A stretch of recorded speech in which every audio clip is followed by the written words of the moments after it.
Hey, welcome back to Reddit Cheating Wife, the best channel for cheating stories.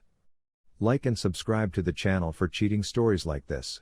Wife of 6 years slept with another guy behind my back. I met my wife approximately 10 years ago in an online book club. I didn't know much about her other than the novels she was reading at the time. When I found out she was undergoing chemoradiation for stage 1-4 metastatic cancer, I messaged a handful of men in the group and asked if they would be willing to give me modest presents so I could put together a care package for her. She was overjoyed, delighted, and grateful when she got the item in the mail. We began privately messaging one another, became friends, and ultimately developed into a long-distance romance. I kept sending her letters and tiny presents, which she would unwrap after each treatment session until she ultimately went into remission. We were separated by 1,000 kilometers. I flew to see her, and she flew to see me. She ultimately relocated to my state after much back and forth. We purchased a home together in 2015, were engaged the following year, and married in 2016. On the surface, it seemed to be a wonderful union. We only had one fight in our 6 years of marriage. I was earning decent money, which allowed her to secure her ideal job, which she still holds today. We had a good salary and no children. When the stressors of money and children are removed from a marriage, there is nothing left to dispute about. If we had a dispute, we worked it out within hours, or so we thought. I will expand on this later.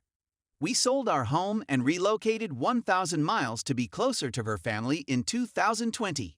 In May 2021, she had a hysterectomy due to severe bleeding, required 2 units of blood prior to surgery because her hemoglobin was critically low. I was completely behind her. She took a 12-week leave of absence to heal. I took a 6-week leave of absence from work to care for her. Although the surgeon allowed her to return to work after 6 weeks, I pushed her to take the whole 12 weeks off to heal. She traveled out of state to visit her female friend and coworker. After I returned to work and a week before she was supposed to work. During her stay, she had with a guy with whom she had been having an emotional affair for months. I'm not sure whether I was the first person she had relations with after surgery, or if it was him.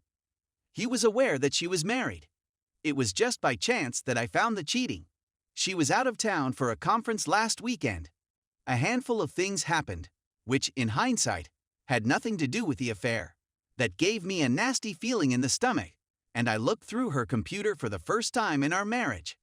I saw the explicit writing and images. I met her at the airport, drove her to our home, stopped in the driveway, and said to her, "Take a look at me. Everything is familiar to me. I'm aware that you've been unfaithful to me.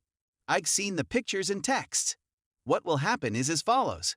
You're going to walk inside and get your necessities. You are welcome to stay with your parents or friends. The next time you hear from me, it will be via my divorce attorney." She didn't say anything negative. As she walked through the house to get her items, I followed her since it seemed like a stranger was entering my home and searching through our possessions. Throughout the whole process, I never raised my voice or raised my hand at her, as I had done for the previous 6 years of our marriage. After she went, I activated the alarm system and rearranged the chairs in front of the front entrance. I was frightened she'd return if I fell asleep.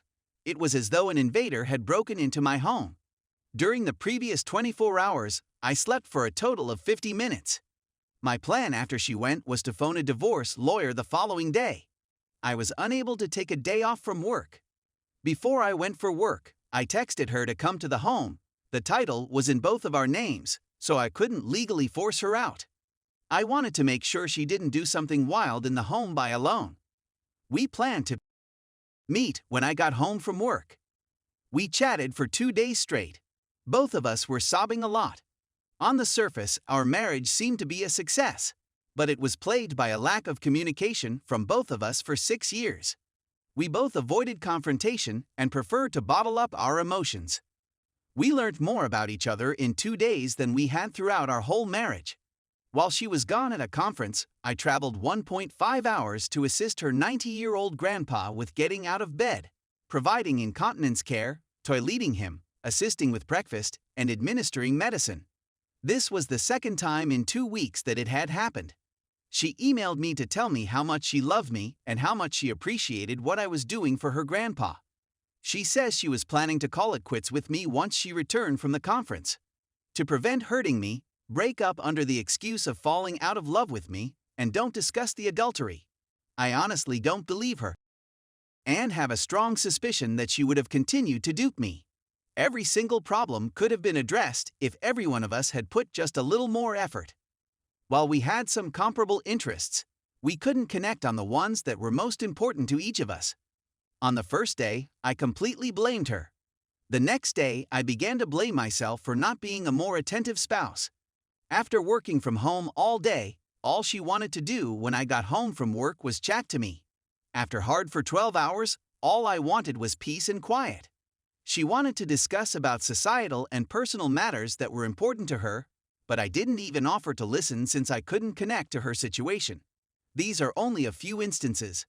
There are hundreds more, and I don't pretend to be a perfect spouse. I am not without flaws. But I did my best to make her happy, at least as much as and in the ways that I could. I discovered her at a low period in her life: abusive previous marriage, cancer, assault, anxiety, depression, seizures, and future alcohol abuse. With the exception of the affair, we will be divorcing at the pinnacle of her life. She is in remission from cancer, has been alcohol-free for 1.5 years, has had no seizures in over 3 years, her anxiety and depression are under control, and she has a wonderful group of friends and family that live nearby. And I'm now at my lowest moment. After the relocation, I had to uproot my life for her, and I had no local support. I haven't informed my parents because I'm afraid they'll be heartbroken. I'm scared the news will send them both to the hospital since they loved her so much. We are now living in our home as roommates/friends. We have promised to make the divorce and transition as easy for both of us as possible, even if it takes months. She offered for me to retain the home, the newer vehicle, both of our animals, and so on. We went to a virtual Al-Anon for family meeting yesterday. Therapy for family members of alcoholics. What struck me was the idea that family members should not blame themselves for the actions of alcoholics. I feel like I'm blaming myself for my wife's adultery, although I'm the true sufferer in this situation. I'm here to seek advice from those who have been through similar circumstances. When the person in whom I had entire faith betrays me in this manner, I'll have to learn to trust my future mate. This Saturday is my first session with Infidelity Survivors Anonymous. Thank you for allowing me to vent. Update. I'll provide this information to provide context, not to justify her cheating. My first serious relationship was with her. I had a few of flings before her, but they didn't turn into anything significant because of an issue I had, Ed. And although we had a hot physical relations life in LDR, the issue reappeared when we moved in together. We spent months without having at one point early in the relationship. She urged me to go to the doctor, but I put it off. It's all my fault. I was younger, less mature, and, to be honest, humiliated. Eventually, at the age of 29, I'm now 33, I was tested and discovered that I had extremely low testosterone levels. And I'm not sure how long I've been living this way. I'm guessing a decade, since I've always felt that I had less energy than my contemporaries. At the time, I got teeth replacement and felt like a new man.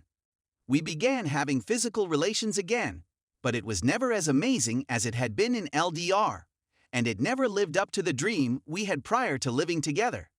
There were still occasions when I couldn't keep going, but they were much less frequent than previously.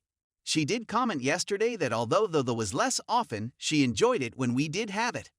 What I lacked in one area, I made up for in another. I gave her an oral, which she enjoyed. Likewise, vice versa. Recently, I began to notice that my T levels had dropped again. Now that I'm more mature, I went to be tested and will have a follow-up appointment next week to receive the findings. Again, this is not to belittle her betrayal. But, if I'm going to speak about her defects, it's only fair that I offer mine own to round out the picture.